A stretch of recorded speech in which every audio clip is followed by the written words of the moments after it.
Untuk isu pendidikan menengah atas hingga pendidikan tinggi adalah isu tentang akses. Karena hingga saat ini APK kita masih di bawah 50% dan adalah tugas kita bersama untuk bisa meningkatkan akses agar lulusan SMA itu bisa meneruskan ke perguruan tinggi.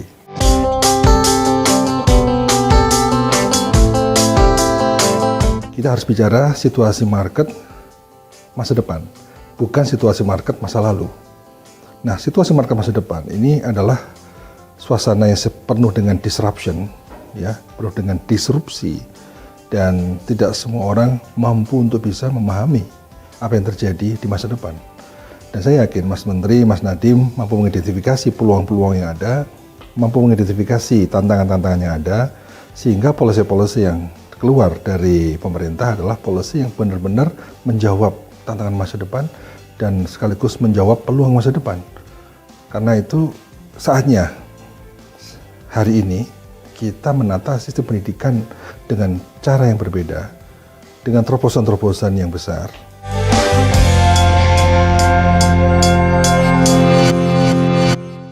Masa depan itu hanya bisa kita hadapi dengan creativity.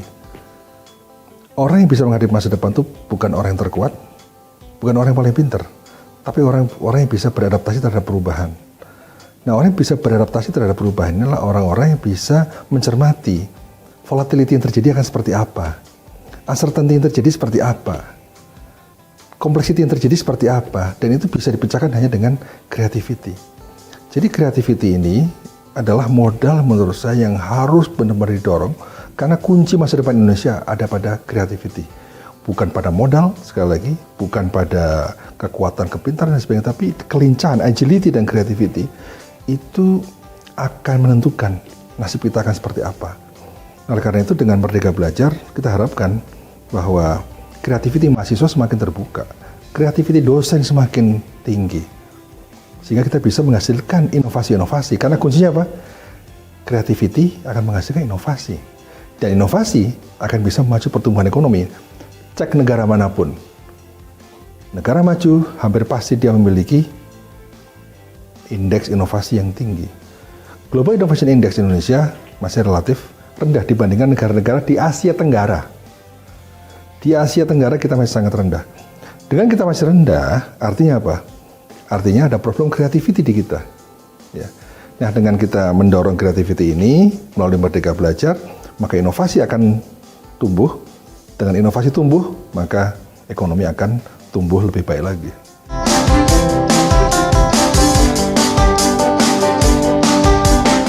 Ya, saya kira semua paket kebijakan yang digagas oleh Mas Menteri relevan dan memang sesuai dengan kebutuhan, dan itu memang sebenarnya kita harapkan sejak lama. Ya. Terkait dengan soal prodi, flexibility, prodi itu harus dinamis. Prodi itu sifatnya on-off, sesuai dengan kebutuhan pasar, sesuai dengan kebutuhan zaman. Jadi tidak bisa kita mempertahankan prodi seumur hidup. Dan itu harus ada inovasi-inovasi, apalagi dengan era sekarang ini yang membutuhkan kompetensi-kompetensi baru, ya, membutuhkan keahlian-keahlian baru. Banyak pekerjaan yang harus hilang, dan banyak pekerjaan pula yang sekarang muncul.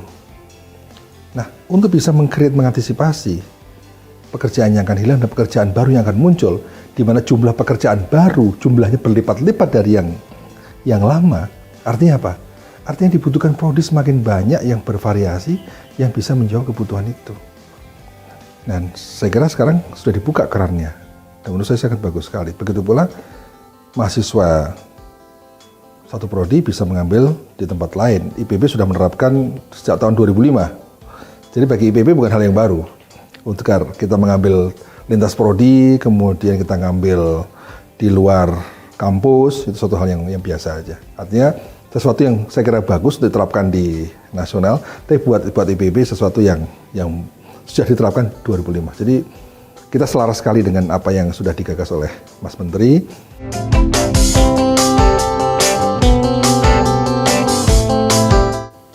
Jadi memang PTNBH itu punya keleluasaan secara finansial, pengelolaan aset, pengelolaan SDM, dan sebagainya. Memang tidak semua perguruan tinggi siap untuk bisa masuk ke sampai jenjang PTNBH.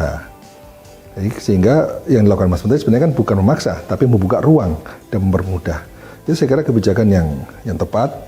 Nah, namun demikian kita harus sadar juga bahwa di Indonesia ini kan perguruan tinggi berlapis-lapis, semua kualitasnya belum merata.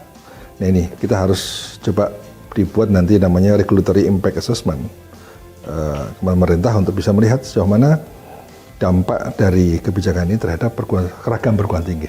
Untuk buat perguruan tinggi PTNBH saya kira nggak masalah itu. Tapi buat perguruan tinggi, Satker dan sebagainya, perubahan-perubahan ini butuh waktu, saya kira butuh barangkali pendampingan juga ya, agar semua ini berjalan dengan baik.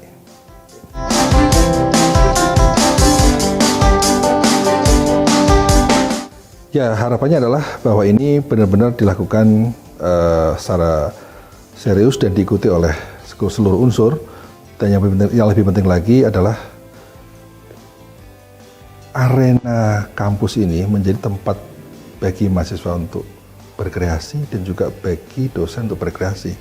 Namun demikian, dengan melihat tadi problem akses yang tadi saya sebutkan, maka pemerintah masih punya tugas berat untuk bisa membantu, mensupport, memfasilitasi infrastruktur khususnya dengan lab-lab yang canggih agar kita bisa melakukan lompatan-lompatan untuk mengejar ketertinggalan dari negara lain. Tanpa adanya dukungan infrastruktur berupa lab, laboratorium yang canggih untuk menghasilkan riset sehingga orang bisa berinovasi dengan lebih baik lagi, maka sulit kita untuk bisa bersaing. Oleh karena itu, ini adalah momentum yang tepat. Dan saya yakin Mas Menteri bisa mensupport agar perguruan tinggi di Indonesia benar-benar world class university.